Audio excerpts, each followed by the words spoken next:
we kind of hit it off in a weird way in the beginning. The first time I'd ever actually met him was Christmas Day one year, and Tracy and I, we hadn't been dating very long. And he walks in the door, and he's wearing this god-awful Texas Longhorns sweatsuit. And Tracy had already told him that, that I like sports, football and all this, and the first thing he asked me was, I just want to know, do you like the Aggies or do you like the Longhorns?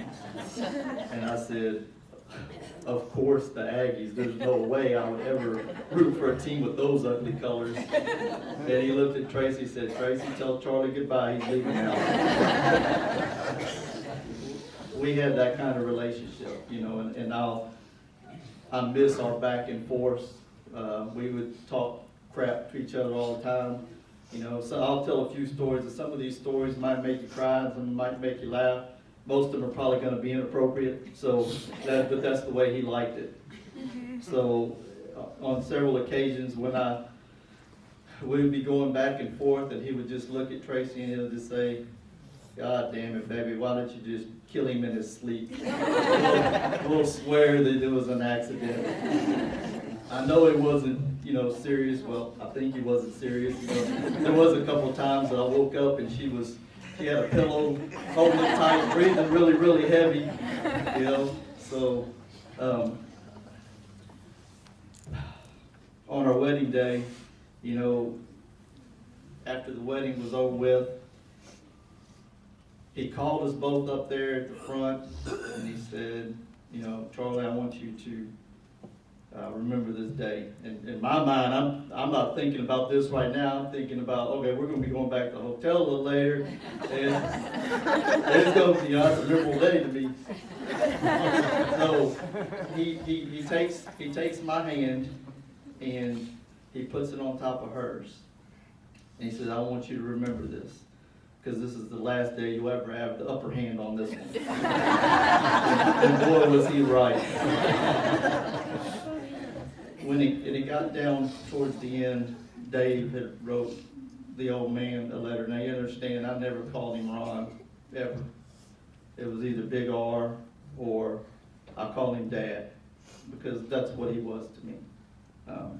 There's a few other words, but I probably shouldn't say those right now.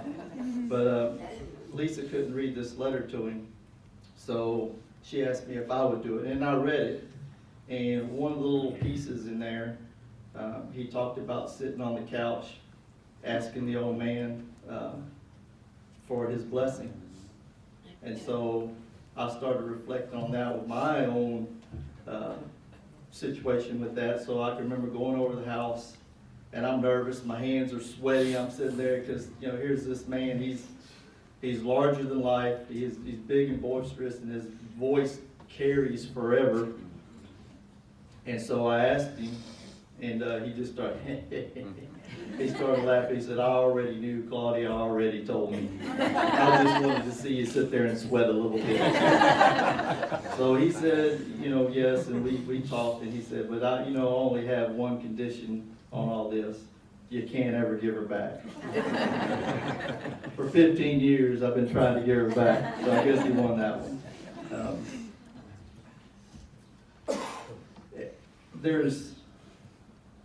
There's only a few people that ever really come into your life that really make such an impact on you, and he was that. Never ever treated me like a son-in-law, never treated me like a friend. He always referred to me as his son, and he always treated me that way. I love that man with all my heart, and part of my heart is gone today because he is gone. He loved all of his grandkids, okay? Gabby, that's the girl, so she was special. Gavin's not here, little shooter guns. He loved watching him go around with the little shooter guns,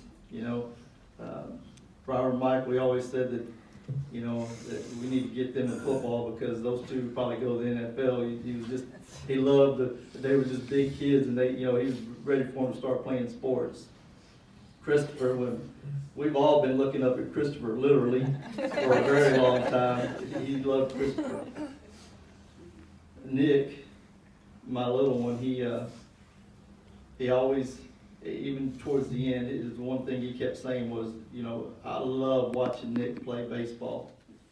He said, that's probably one of my favorite things, and I really hope that I could watch him play one more time before I pass. Well, he was so sick he never got to, but Dad, you're never gonna miss a game again because you got the best seat in the house right now. The last person that made him laugh was Alec.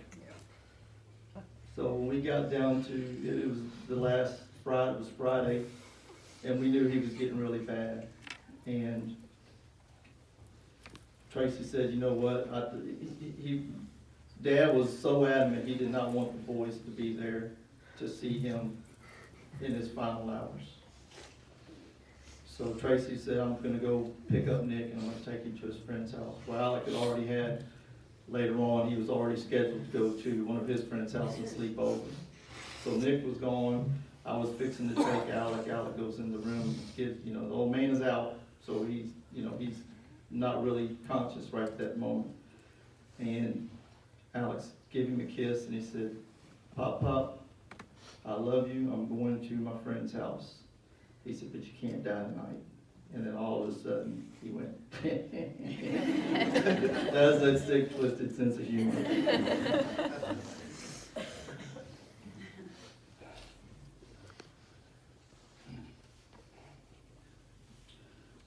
I think I'm just gonna leave it with that.